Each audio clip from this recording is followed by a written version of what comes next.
Welcome to our late summer little food festival with my ate-atihan here. Grace here is our camera woman. Eat all you can street food. And our spare here, manang spare, ate spare. At paki-present yung inyong mga ginawa, please. Okay, go first. Well, syempre, ang fishball with sauce. Siomay Siomay, with mami. sauce. Tapos dito extra. Of course, ito yung okoy natin, na alamang okoy. At ang famous barbecue ni Manang Grace. Manang Grace, yan. At Katam-takam. And the queen of all the preparations. This is Lomi. Vegan. Miki. Don't call it Lomi, please. It's Miki. Freshly made pasta, seafoods, and the simplest of ingredients. Let's make this very satisfying, soothing comfort food. Let's join Romulo, his friends, and the live streaming audience at his garden. Welcome back to the garden. I'm with my ate-atihan here, and we have a little street food festival. You'll get to see them later and their respective preparations. But Romulo's share of the event is Miki a la vegan. Correction ha mga ate-atihan, this is not Lume. This is Miki. Please be corrected. This is not Lume. I'll share later the history behind this recipe. The ingredients are, before Romulo gives a lecture, the recipe. Oh, the ingredients. Miki, which we have prepared earlier at home. If you only know what happened along the way, you will cry. You'll get to hear about that later. Sahog, shrimps from my Pangasinan, and liempo. Achuete to give it color. They're not here, but salt and pepper, some patis, and garlic and onion, and green onions. Let's start the cooking. We have a very small amount of pork, and this will not render sufficient fat. So I'm adding oil. Ano yun, walang coffee? Hindi pa naman natin tinikman Ay, may napanood ako, kasi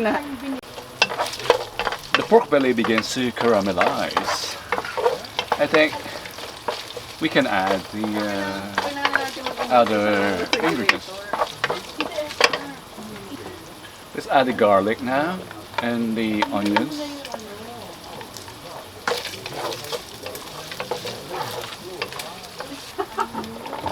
ginagawa mo Thank you very much.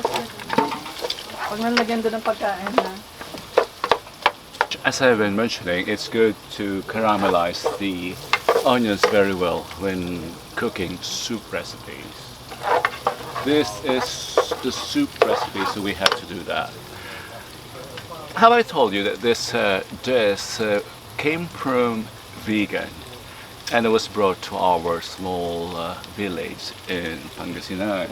Our village or our barrio is a cultural anomaly because it's the only Ilocano speaking in the Bulinaw speaking municipality of Anda.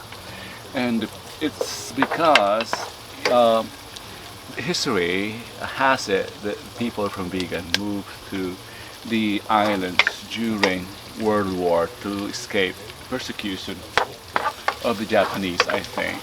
So they moved to Anda, to our karot, deer karot, specifically, and they brought with them the tradition of making Miki.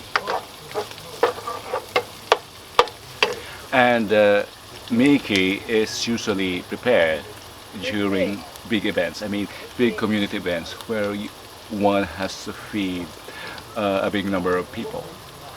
For example, the memorial or the 100 days or 1 year anniversary of the deceased. This is best because with just one sack of flour you can feed the entire village, and the entire village also takes part in the preparation. So this is a community event. I remember myself as a child participating even. I had this small bottle as a roller. Yeah, because let's face it, kids love to play with flour, with the what's it called, the dough. I'll add water now.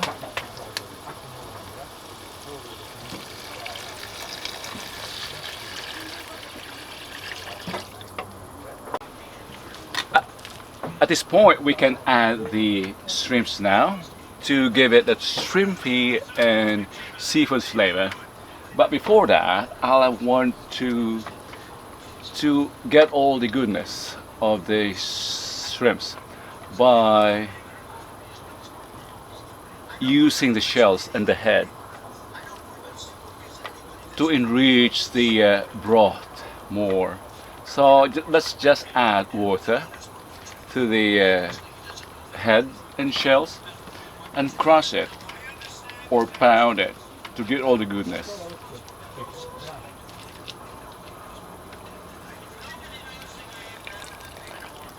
Shout out daw, where's that? By the way, this is live cooking and live shooting. I'm shooting the video, so thanks for you who are here. You'll be given a shout out at this shoot. Kaya please type your names here, type a message so that I can get your name and shout it out to this and shout it out in this shoot. We can continue this later at a later stage of the cooking, but I can add this now, the shrimps and the pasta. Meron, Mayura and friends, shout din ng kabayan daw. Sige, the pasta. By the way, to our live audience here, I made this pasta from scratch. I made it at home.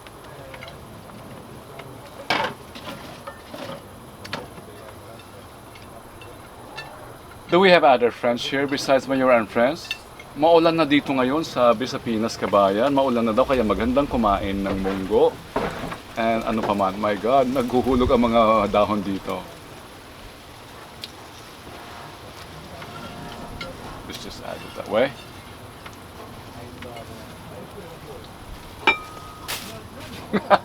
So mom, for this volume I'll be adding 2 chicken cubes. AJ Marasigan, sarap naman kumain fresh na fresh sa paligid. Oo AJ, hindi lang ang paligid, fresh din ang pasta. Ginawa ko yan from home. Iangat ko tong camera kasi hindi na nakikita ang aking noo. Alam mo AJ, kanina, AJ, a warm greetings to you. Gumawa ako ng flower arrangement for the chairs. Dalawa. Ay, ikaw ang naiisip ko kasi may mga posting ka on flower arrangement. EJ, how are you now?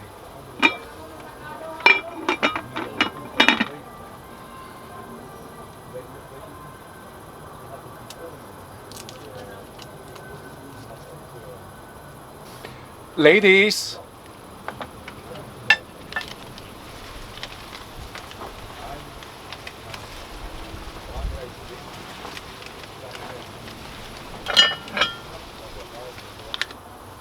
I'm adding that chwete now.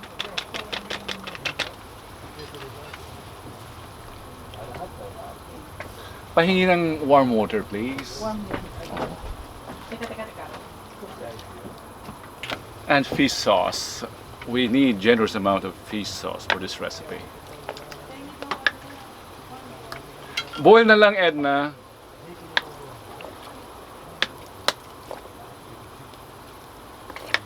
Sorry AJ, hindi pala ikaw yung napaisip ko na nag-flower arrangement. Yung isang boil na lang. Oh, sige. Ay, Pwede na yan. Kaya. Okay.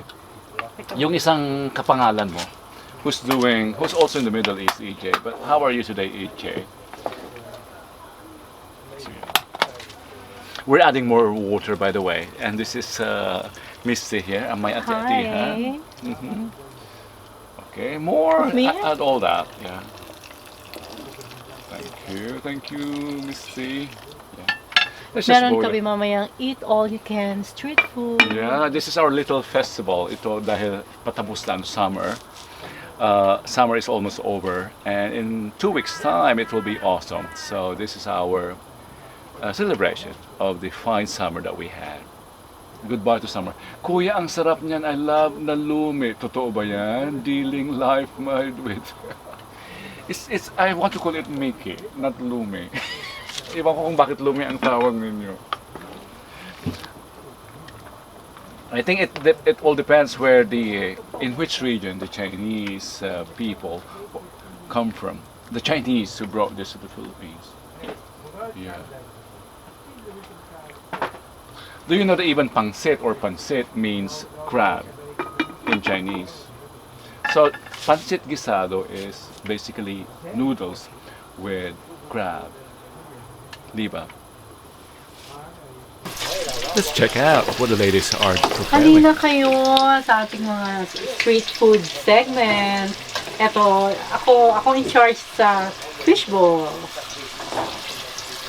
Ganyan lang yan. Prito-prito lang. Gawa ng konting sauce. Mamaya, chibuga na. And Sper, what are you preparing?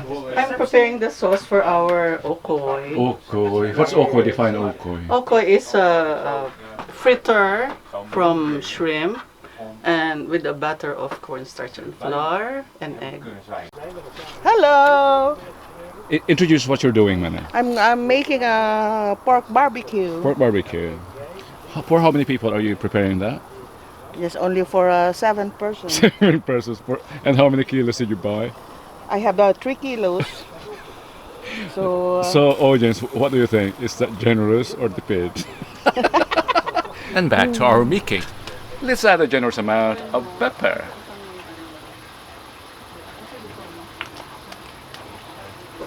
I've added more, by the way, earlier.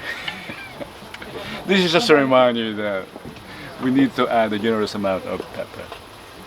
If you're hearing the noise here or other people speaking, this is our small gathering, our small street food festival. And at this point, I can add the green onions now. Back where I come from, we even use kusay. It's a medicine for bukol for this, but this is milder. Just add it now. Rusan, how are you, Rusan? Kumusta ka na live tayo? Big shout out to Rusan Bikaran. Yeah, Rusan, we're live. And we are shooting, so your name is registered in the video. While waiting for our dish to cook, look at that. Special thanks to Paulita Marshall, Denmark, and to Rusan Bikaran for joining us today. Warm greetings to you. the smell is so good. Sige, ramanam, ramanam. Wow! Umalis ka na ka ba kung mabuang? Mabuang ito, Mabubuang Rosan. ako. Kasama ko rito, Rosan Bikaran, yung aking mga ati-atihan. There are 3 Filipino ladies here. Si Grace. Mamaya umalis ka. Pwede Si Ate Grace, yung malaking Biskayana. Hindi na. Pwede pa akong titikim. Sino pa? Sige, tikim pa. Oh, Diyos ko. O, tikim lang. Si Esper, yung Manilenya, at saka si Misty. Luto na kaya yung pasta niya? Tikman yung pasta ng araw para may silbi kang... Pasta is okay. It's okay, so... No, Ibalik ko din yun soon para madali pa sa akin. Totoo nga. Asubli, mabisina ko. Okay, gutom na daw siya. Okay, let's start from this shot. Our authentic vegan Miki, brought to my barrio in Pangasinan and recreated here under the pergola of my garden.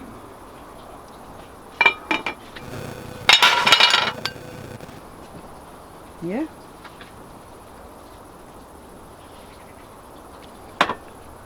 Your Kuya and Uncle here in Holland, Romulo, and thank you for joining me this afternoon here in a small event, our street food party with my ati-atihan. And don't forget to come back for more of our cooking series, either here at the garden or at the kitchen. And if you want to support this effort of showcasing the culinary traditions of our homeland, don't forget to like, subscribe, and better yet, share. Until next time, Dios te albati.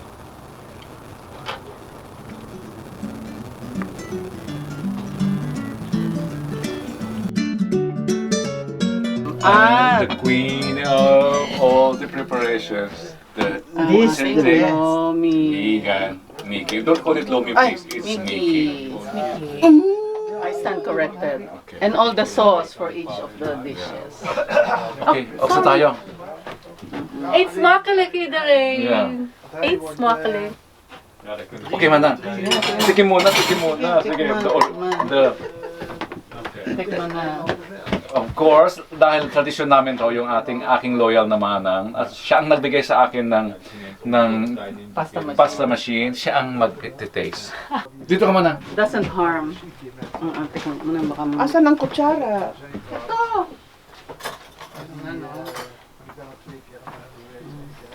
Ito na ang masarap na Miki Alaromi. Miki Alaromi. Brought to you by Channel 1. Go to the Brought to you. brought by Channel 1. This really delicious. Hindi mo pa natitikman? Yummy, yummy.